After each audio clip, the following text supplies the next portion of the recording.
Bihar DElEd classes में आप सभी का एक बार फिर से बहुत बहुत स्वागत है। और आज के इस क्लास में हम लोग F5 को कंटिन्यू करेंगे। F5 में टोटल 3 यूनिट्स हैं और पहले और दूसरे यूनिट के ऊपर 4 क्लासेस आ चुके हैं, जिनमें मैंने सारे टॉपिक्स को डिस्कस कर लिया है। और अब बढ़ेंगे इसके लास्ट इकाई इकाई 3 की ओर। और इस इकाई को सबसे इम्पोर्टेंट इकाई मैं समझता हूँ। इस पूरे F5 के सभी इकाइयों में से सबसे इम्पोर्टेंट F3 का ये तीसरी इकाई है, जिसमें आप लोगों को जितने महत्वपूर्ण मनोवैज्ञानिक हैं उनके भाषा सिद्धांत को पढ़ना है। B.F. स्किनर, नॉम चॉम्स्की, पियाजे और वाइगोत्स्की।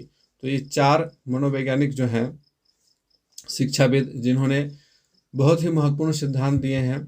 और ये जितनी भी शिक्षक भर्ती परीक्षाएं होती हैं उन सब में इन्हें आप देख पाएंगे, इनके प्रश्न आप देख पाएंगे। खास करके सीटेट के एग्जामिनेशन में आपका सीडीपी के सेक्शन में भी और भाषा के सेक्शन में भी, चाहे वो हिंदी का सेक्शन हो या फिर इंग्लिश का सेक्शन हो, वहाँ पे आप इन चारों मनोवैज्ञानिकों को देखते हैं, जिन्होंने काफ़ी महत्वपूर्ण सिद्धांत दिए हैं। तो आज के इस क्लास में हम लोग F5 के यूनिट 3 की ओर बढ़ेंगे। और यूनिट 3 में हम लोग सभी टॉपिक्स को डिस्कस करेंगे बारी बारी से, क्योंकि सारे टॉपिक्स इम्पोर्टेंट हैं। और जितने भी मनोवैज्ञानिक व शिक्षाविद हैं उनके ऊपर सेपरेट क्लासेस आएंगे, ताकि हम चीज़ों को बेहतर ढंग से डिटेल से समझ सकें, हमारी समझ ज़्यादा बेहतर हो। और पहले 4 क्लासेस में हम लोगों ने 2 यूनिट को डिस्कस कर लिया है। तो इन 2 यूनिट्स के ऊपर जो क्लासेस आए हैं उन्हें आप लोगों ने देखा होगा, और यदि नहीं देखा है तो वॉच कर लेंगे। काफ़ी इम्पोर्टेंट टॉपिक्स इसके अंदर देखने को मिले हैं। भी हम बढ़ रहे हैं यूनिट 3 की ओर। तो ये आपका यूनिट 3 आ गया है। बच्चों का आरंभिक भाषा विकास और विद्यालय में भाषा, ये इकाई का नाम है। बच्चों का आरंभिक भाषा विकास, जब वे जन्म लेते हैं तो फिर उनमें भाषा का विकास किस प्रकार से शुरू होता है, और विद्यालय में आने के बाद उनकी भाषा में क्या परिवर्तन होता है, किस प्रकार से वे भाषा का अधिगम व अर्जन करते हैं, इन सारी चीज़ों को समझेंगे। तो इनसे देखिए टॉपिक्स कितने हैं उसे सबसे पहले समझ लेते हैं। पहला है कि बच्चों के भाषा सीखने की क्षमता तथा बच्चों के भाषाई ज्ञान को समझना।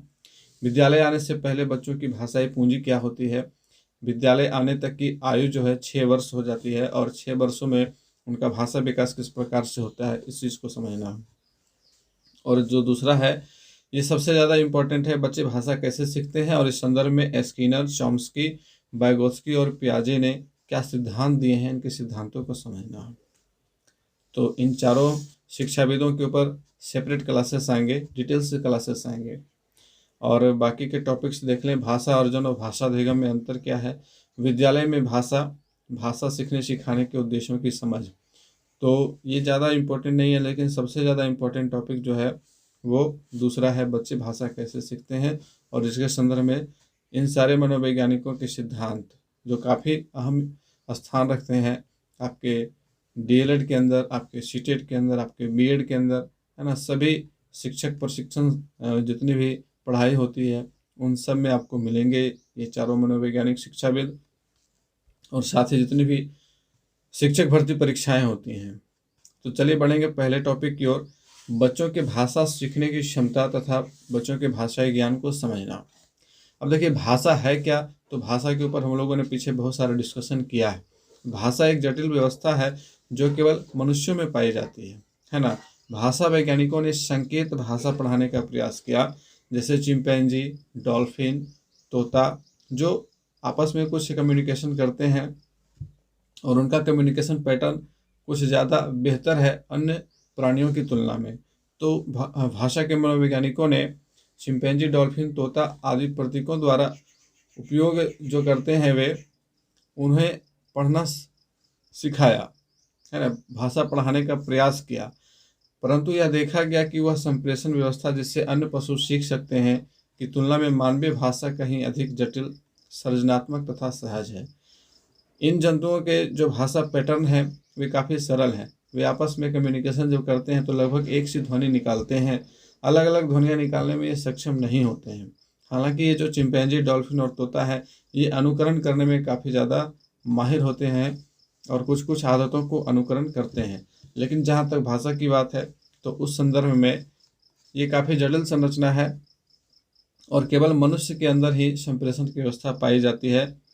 और भाषा जो है, आप देख लेंगे कि संपूर्ण दुनिया में मानवों की अलग अलग प्रजातियां हैं, या कहें कि भौगोलिक दृष्टि से अलग अलग प्रकार हैं, और सभी जगह पे भाषाएं अलग अलग बोली जाती हैं।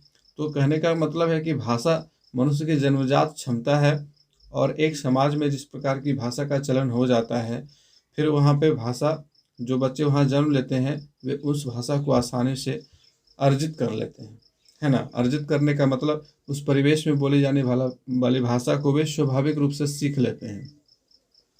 संपूर्ण दुनिया के बच्चे जिस प्रकार उन भाषा या भाषाओं को सीखते दिखाई देते हैं जिनके प्रभाव में वे रहते हैं, उनमें पर्याप्त निरंतरता भी पाई जाती है। आइए बच्चों के भाषा विकास को समझते हैं। नवजात शिशु और छोटे बच्चे विविध प्रकार की बोलियां निकालते हैं जो धीरे धीरे परिमार्जित होकर के शब्द में रूपांतरित हो जाते हैं। रोना शिशुओं द्वारा उत्पन्न सबसे प्रथम ध्वनि होती है ना। जब बच्चा जन्म लेता है तो जोर जोर से रोता है, तो रोना उसकी सबसे पहली ध्वनि है। आरंभ में रोना अविभेदित रहता है, मतलब वे किसी भी भावना को व्यक्त करने के लिए एक ही प्रकार से रोते हैं। यदि उन्हें भूख लगेगी तो वे रोएंगे, यदि उन्हें कोई कष्ट महसूस होगा तो वे रोएंगे। लेकिन आप शुरुआती दौर में उनके रोने में फर्क नहीं कर पाते हैं कि बच्चा भूख लगने के कारण रो रहा है या फिर किसी कष्ट या पीड़ा के कारण रो रहा है। यानी कि विभिन्न परिस्थितियों में रोने के तरीके में अंतर नहीं पाया जाता है। तो ये प्रारंभिक स्थिति होती है नवजात शिशु की। विभिन्न अवस्थाओं जैसे भूख, पीड़ा, निद्रालुता आदि को इंगित करने के लिए धीरे धीरे रोने के तरीकों में स्वर के उतार चढ़ाव एवं तीव्रता के आधार पर परिवर्तन होता रहता है। 6 माह की आयु जब हो जाती है बच्चों की, 6 महीने का जब बच्चा हो जाता है तो बच्चे बलबलाने की अवस्था में पहुंच जाते हैं। बलबलाने का तात्पर्य यहाँ पे है कि वे शब्दों को बोलने का प्रयास करने लगते हैं और उनके मुंह से ध्वनि जो है अब रोने के अलावा कुछ वर्णों के रूप में निकलनी शुरू हो जाती है। बलबलाने में विभिन्न प्रकार के स्वरों एवं व्यंजनों से संबंधित ध्वनियाँ लंबे समय तक बार बार उत्पन्न होती हैं। लगभग 9 माह की उम्र तक ये ध्वनियाँ कुछ ध्वनि समूह की श्रृंखला के रूप में विस्तृत हो जाती हैं और 1 वर्ष की आयु तक बच्चे एक शब्द की अवस्था तक पहुंच जाते हैं। जब वे सक्षम हो जाते हैं किसी एक शब्द को वे बोल पाते हैं, जैसे कि माँ, सबसे जल्दी तो वे माँ बोलना सीखते हैं, उसके बाद पापा, और उसके बाद जो भी घर के अन्य सदस्य होते हैं, दादा दादी, नाना नानी, उनके नामों का उच्चारण वे करना शुरू करते हैं। 18 से 20 माह की आयु में 2 शब्द की अवस्था में पहुंच जाते हैं, जब वे 2 शब्दों का उच्चारण कर पाते हैं। और तीसरे वर्ष की आयु आते आते बच्चे का भाषा विकास सुनी जाने वाली भाषा के नियमों पर केंद्रित हो जाता है, यानी कि वे वाक्य बनाना शुरू कर देते हैं, है ना। वाक्य, एक छोटा सा वाक्य वे पूरी तरह से बोल सकते हैं। और एक नोट पॉइंट आप इसमें देखेंगे कि बच्चों द्वारा जो निर्देशित भाषा होती है, जिसे चाइल्ड डायरेक्टेड स्पीच कहा जाता है, इसको अंग्रेजी में मदरसे कहा जाता है, ठीक है, मदरसे। और इससे संबंधित सवाल इस बार सीटेट में पूछा गया है, इसीलिए मैंने इस टॉपिक को यहाँ पे नोट किया है। तो जितने भी इम्पोर्टेंट टॉपिक्स मुझे मिलते हैं सीटेट के प्रश्नों में, मैं उसे शामिल कर लेता हूँ ताकि आपके जो समझ है वो अच्छे से बने और एक भी ऐसा टॉपिक ना हो जो आपकी समझ से बाहर हो। 3 से 6 वर्ष की पूर्व बाल्यावस्था में बच्चों को जिस प्रकार का भाषाई परिवेश मिलता है, वे उस भाषा को अच्छी तरह से सीख लेते हैं। और ये जो 3 से 6 वर्ष की आयु होती है, ये भाषा सीखने की सबसे सर्वोत्तम आयु होती है। सबसे ज़्यादा तीव्र गति से बच्चे भाषा को सीखते हैं 3 से 6 वर्ष की आयु में, और आप कह सकते हैं कि 90% भाषा का विकास इसी आयु में हो जाता है। नई राष्ट्रीय शिक्षा नीति 2020 ने भी पूर्व बाल्यावस्था देखभाल एवं शिक्षा में बच्चों में आधारभूत साक्षरता एवं संख्या ज्ञान, फाउंडेशनल लिटरेसी एंड न्यूरेसी, जिसे FLN कहा जा रहा है, और इसके ऊपर दीक्षा ऐप पे आप लोगों को प्रशिक्षण भी करवाया जा रहा है। पहले जितने भी सरकारी शिक्षक थे उन लोगों को प्रशिक्षण दिया जा रहा था, लेकिन अब डाइट के सभी कैंडिडेट्स को, डाइट के सभी प्रशिक्षु छात्र अध्यापक को भी अनिवार्य कर दिया गया है कि आप जितने भी FLN हैं उसकी ट्रेनिंग लेंगे। लेकिन अब देखिए, इसका नोटिफिकेशन DLED के स्टूडेंट्स के लिए बाद में आया है। तो मार्च के महीने में ये पूरा कोर्स जो है खोल दिया जाएगा। अभी तक FLN 1 से लेकर के 10 तक हुआ है फरवरी महीने तक में, ठीक है। लेकिन बहुत सारे जो छात्र अध्यापक डाइट के अंदर पढ़ रहे हैं उनको फरवरी में जा कर के पता चला है, तो फरवरी में 9वां और 10वां कोर्स चलाया गया, तो बाकी के 8 कोर्स आपके छूटे हुए हैं। तो इसको आपको कंप्लीट करना होगा मार्च महीने में। मार्च के महीने में टोटल कोर्सेज को फिर से रीओपन कर दिया जाएगा और तब आप सारे कोर्सेज को कर लेंगे। तो देखिए, FLN के विकास के लिए व्यापक रूपरेखा तैयार की गई है ना।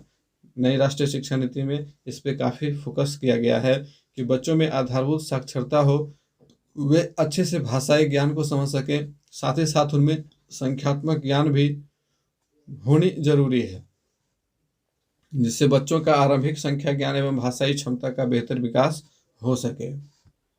तो आज के इस क्लास में मैंने इस पहले टॉपिक को डिस्कस कर लिया। अब जितने भी दूसरे टॉपिक में जितने भी मनोवैज्ञानिक शिक्षाविद रहे, स्किनर, चॉम्स्की, वाइगोत्स्की और पियाजे के विशेष संदर्भ में, तो इन चारों मनोवैज्ञानिकों के ऊपर सेपरेट क्लासेस में लाऊंगा ताकि आपकी समझ अच्छे से बन सके और उनका आप जितने भी सीटेट में क्वेश्चन वगैरह पूछे गए हैं उनको इंक्लूड करते हुए मैं लाऊंगा ताकि आपकी तैयारी बहुत अच्छे से हो सके। तो मिलते हैं फिर से अगले क्लास में, तब तक के लिए गुड बाय, टेक केयर।